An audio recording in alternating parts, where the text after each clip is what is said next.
So just finished my sprint intervals. I swear these are a tool of the devil. Oh, they hurt so bad. But first mile at a 10-minute pace. Quarter mile sprint at 7:30, second at 7:30, third at 6:58, fourth at 6:58, and then a cool down mile at a 12-minute pace. So it came in right at 30 minutes and 18 seconds. Just really wanted to put some thoughts on my channel for me to reflect on later, and it's just two things I want to be accountable for.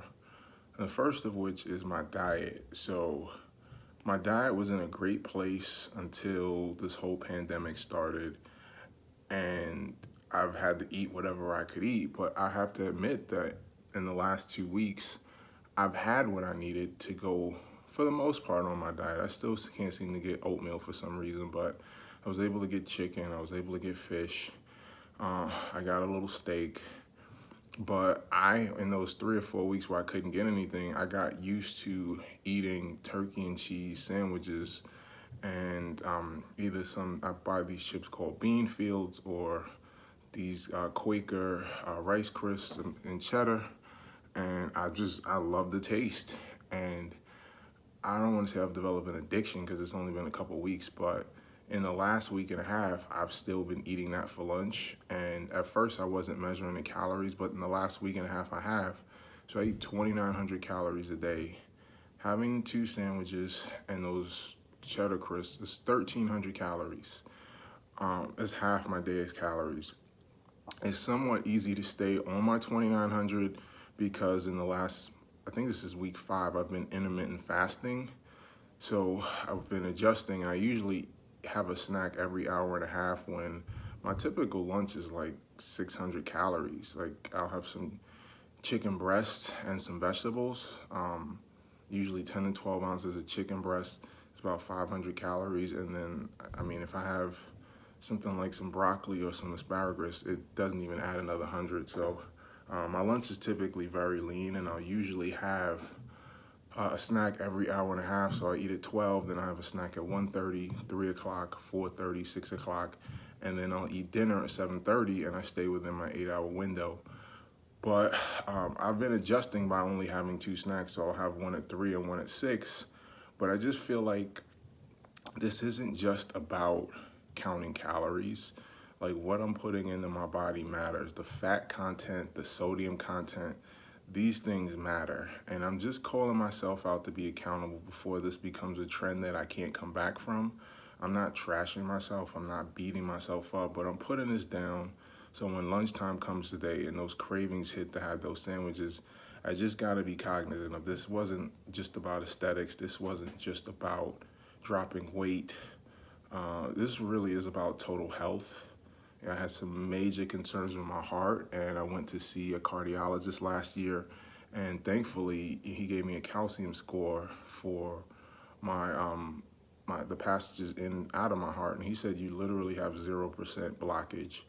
And you know, making a habit of eating foods high in fat and high in sodium, the fat obviously clogs the arteries, the sodium increases your blood pressure. Like this is about life longevity, and I just got to be accountable for that. Like it's to the point where it's been 2 weeks where I've had the foods I could eat and I'm not eating them, and so I'm just calling myself out just to be conscious of it and just to make the right choice.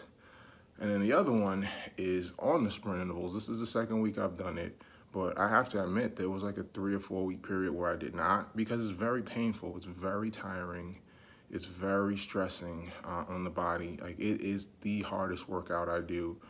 I'd rather run 10 miles than do these 4 sprint intervals at a high rate, but it's very necessary. I mean, this is probably the most fat burning workout I do, because essentially my understanding is that high ramp ups and high ramp downs of your heart rate use fat to power those spikes. When you're going at a steady state, your body is going to mostly burn carbs.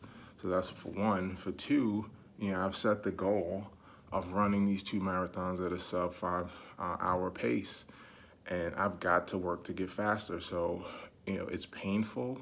I really, really don't like these workouts. They're very, very hard, but they're very necessary. So, just got to call myself out. This is the second week I've done it. I have been doing it, but I was doing it sporadically all year. This may be the 6th or 7th time I've done this, and we're in mid-April. So, just calling myself out to be accountable there. There have been multiple weeks where I've run 5 times in a week. There were times where I was doing pace runs instead, but it's not like this. Like, this is very, very challenging. This is the hardest thing I do outside of doing runs over like 15 miles, which just take hours and hours and hours. Like, the sprint intervals don't compare to that. But when I was going out and running 9 miles on a Saturday, like, I do it at a comfortable pace, and it doesn't stress me like it does this. So, just calling myself out on 2 areas where I could see some improvement, and just want to make sure I keep this train moving along. I want to keep seeing the progress, and it's not just about what I see on the scale and what's on the outside. Like, a big part of what I'm doing is lifelong. That is the single that's the single most important goal to me, and that's really just tied to, I tell my daughter, and she doesn't know what the hell I'm talking about, but I tell her I'm going to be at your 50th birthday party, which puts me at 90 years and 11 months old. So, the sandwiches, the high sodium, like, that stuff has to cease. So just kind of calling myself in to cut out the sandwiches, to cut out the high sodium foods. I've been drinking my gallon of water a day. The weight's coming off. Definitely seeing changes in my body. I'm seeing changes in my face. I can see where my cheeks have sunk in quite a bit, and just want to make sure I keep this moving, and that I'm accountable to myself. So I'm gonna keep at it. Good work today. I want to finish out the second week in a row with no missed workout. So, definitely on track, but just can't ignore 2 things that I don't think are small things that I need to make sure I'm accountable for.